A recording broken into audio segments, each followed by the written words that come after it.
Queridos amigos, sejam todos muito bem-vindos a mais um vídeo no canal Poptopia. Eu sou Daniel e no vídeo de hoje eu preciso repercutir com vocês X-Men 97. Eu estou assistindo a série e acredito que a maioria de vocês também. E nessa altura do campeonato, eu acabei de assistir o penúltimo episódio, né? Tolerância é a Extinção, parte 2.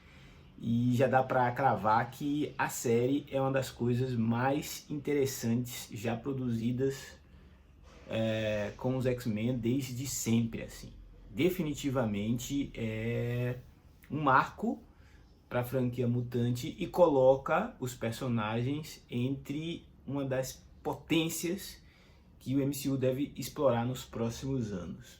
Isso posto, já deixo o convite para você que na semana que vem, na quinta-feira, se não me engano, a gente vai ter uma live para comentar toda a temporada de X-Men 97 e o meu convidado vai ser o Chico Barney. Então já coloca na agenda aí, semana que vem, Poptopia Talks sobre X-Men 97. E agora nesse vídeo eu não vou comentar muito sobre o episódio, mas eu vou recomendar algumas HQs que vão enriquecer a sua experiência.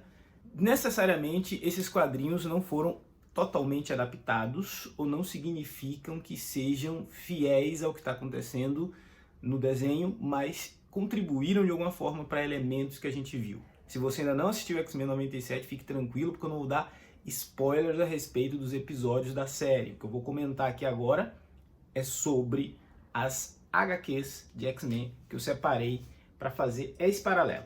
Vamos começar? Saga dos X-Men é uma série que está saindo agora pela Panini. Esse número 9 aqui é o arco Morte em Vida 2. Esse arco, ele mostra a Tempestade perdendo os poderes, ele mostra como foi a relação e as batalhas dos X-Men com o Nimrod, ele mostra como foi a aproximação da Tempestade com o Forge, ele mostra também como a equipe precisou se reinventar a partir do momento que ela perdeu os poderes, para só depois eles começarem a entender a nova conjuntura, né? Isso tudo foi adaptado em 2 episódios também, em um pedaço que foi mostrado da Tempestade sem poderes, lidando com o adversário. O adversário foi um personagem que foi utilizado lá no Massacre de Mutantes, e isso também foi adaptado aqui nas edições 21 e 22 da saga dos X-Men. Então tem muita coisa que saiu na saga dos X-Men que está sendo adaptada pelo desenho. Um outro ponto importante é o julgamento do Magneto. Saiu na saga dos X-Men número 12.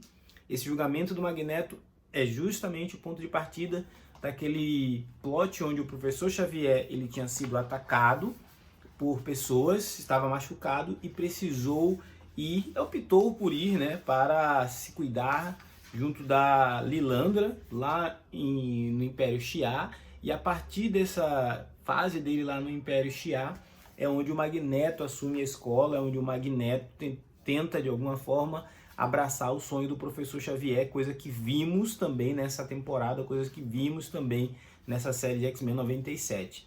Ainda nesse período, a Vampira estava recém entrando na equipe, o Wolverine usava bastante, acho que era a fase onde o Wolverine realmente usava o seu uniforme marrom, os novos mutantes como o Mancha Solar estavam emergindo dentro da franquia, então muita coisa daquilo que a gente está vendo hoje, adaptado nos episódios, estão sendo trazidos dessa fase dos anos 80 dos X-Men. Caso você não conheça muito de X-Men e está interessado em conhecer mais dos quadrinhos, veja os outros vídeos que tem aqui, eu vou deixar o card, sobre a saga dos X-Men. Talvez seja o melhor material hoje em banca para você que está querendo pegar algo relacionado a esses episódios da série. Dando continuidade, uma saga um pouco mais complexa e que foi adaptada em apenas um único episódio, mas que está repercutindo na temporada inteira, que é a saga Inferno. A saga Inferno foi publicada também pela Panini em 6 volumes, e está sendo republicada agora na saga dos X-Men a partir do número 22.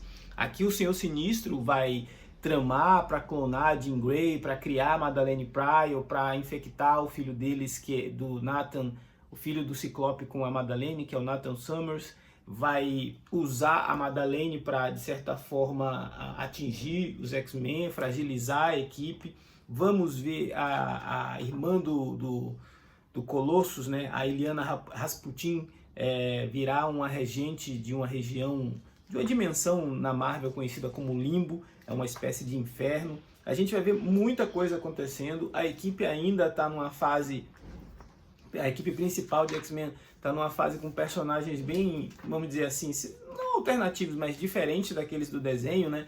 A gente tem a Tempestade liderando a equipe, eles estão lá na Austrália em parte, o Wolverine, a Rachel Grey, Rachel Summers, que é uma outra filha do Ciclope e da Jean do futuro.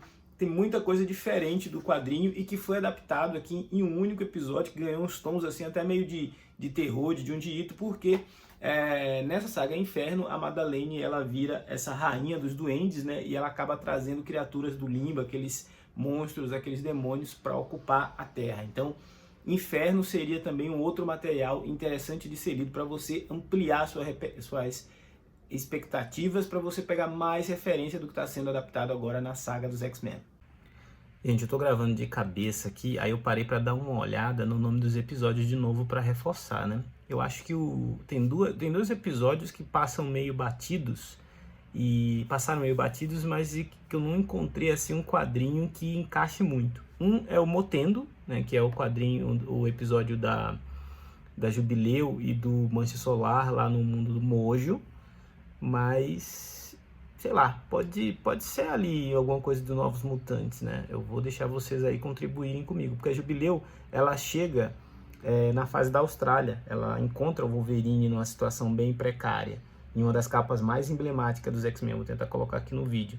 E o episódio Bright Eyes, que é Os Olhos Brilhantes, é o episódio que o Cable volta do futuro, pode ser uma referência a uma saga chamada A Canção do Carrasco, onde a gente vai descobrir realmente que Cable é o filho do Ciclope e da Madeleine que voltou do futuro para tentar evitar algumas tragédias, né? E também mostra a vampira perseguindo o Bolivar Trask, que é aquele episódio que tem a participação do Capitão América. Inclusive tem uma história dos Vingadores, eu tô lembrando aqui também, que é um resgate em Genosha, que é uma participação dos Vingadores com o Capitão América. Essa história eu não lembro dela ter sido publicada em formato americano no Brasil, só saiu em um formatinho pela editora Abril há muito tempo. Vou tentar colocar a capa aqui também. Então tá tudo de cabeça, vai complementando as informações aí no comentário, porque o que eu tô fazendo aqui é um puxado pela memória. Hoje não deu tempo nem de fazer roteiro de tanto hype. Agora que a gente superou a fase mais antiga e que serviu de base talvez ali para os 4 primeiros episódios, no episódio número 5 a gente viu algo muito emblemático, né? Que é o episódio do que acontece com o Gambit. É o episódio do baile de gala que está acontecendo em Genosha, e o baile de gala é um evento recente na franquia Mutante, porque é uma celebração trazida pela fase dos X-Men do Jonathan Hickman, agora na fase de Krakoa. Se eu fosse explicar a fase de Jonathan Hickman aqui, isso seria um pouquinho mais complexo, mas é uma noite onde os mutantes se reúnem para celebrar ali o fato deles terem sua própria nação. Isso estava acontecendo em Genosha, lá no episódio 5, quando acontece o ataque dos Sentinelas, e esse ataque dos Sentinelas foi uma adaptação desse quadrinho aqui, que é Novos X-Men e de Extinção. Novos X-Men e de Extinção é um arco em 3 partes, que foi encadernado pela Panini aqui nesse volume, e mostra os mutantes lidando com um ataque de super sentinelas selvagens. Esse ataque de super sentinelas selvagens acabou provocando a morte de 16 milhões de mutantes em Genosha.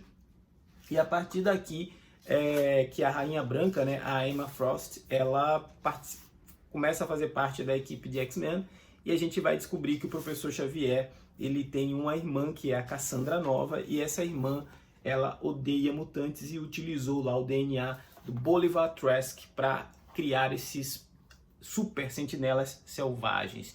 Então, isso foi adaptado parcialmente, né, a parte do Bolivar Trask, a parte dos sentinelas destruindo toda a nação, a parte do massacre de mutantes com mortes importantes e com o surgimento da Rainha Branca agora com sua mutação secundária. Isso foi mostrado no desenho, e isso tudo desencadeia. Só que isso acontece nos anos 2000, né? Então já tinha sido muito tempo se passado daqueles episódios da Tempestade perder os poderes, do Nimrod aparecer.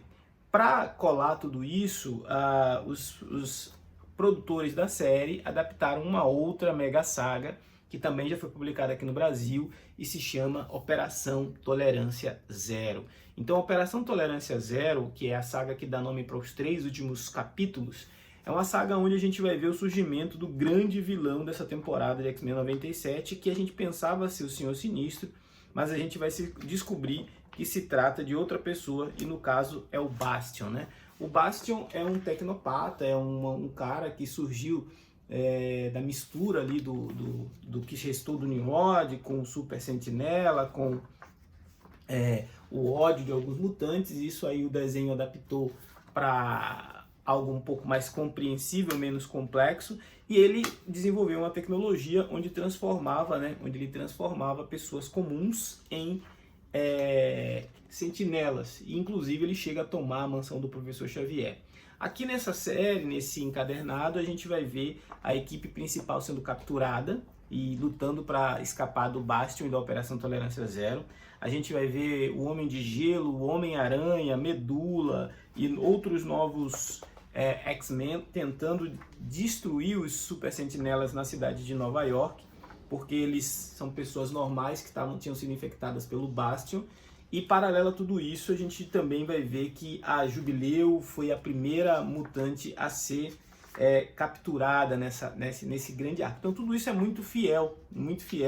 Aqui a participação, inclusive, do Homem-Aranha, tem a participação do Clarim Diário, é tudo bem interessante. Apesar de ser uma saga de 400 páginas, a gente vê o foco muito grande em poucos heróis e na relação deles como o Bastion deu trabalho para eles, inclusive a ponto do Cable ser também um dos caras que tem destaque aqui. Então, Operação Tolerância Zero está esgotado, está difícil de achar, mas é importante para entender todo esse arco de eventos.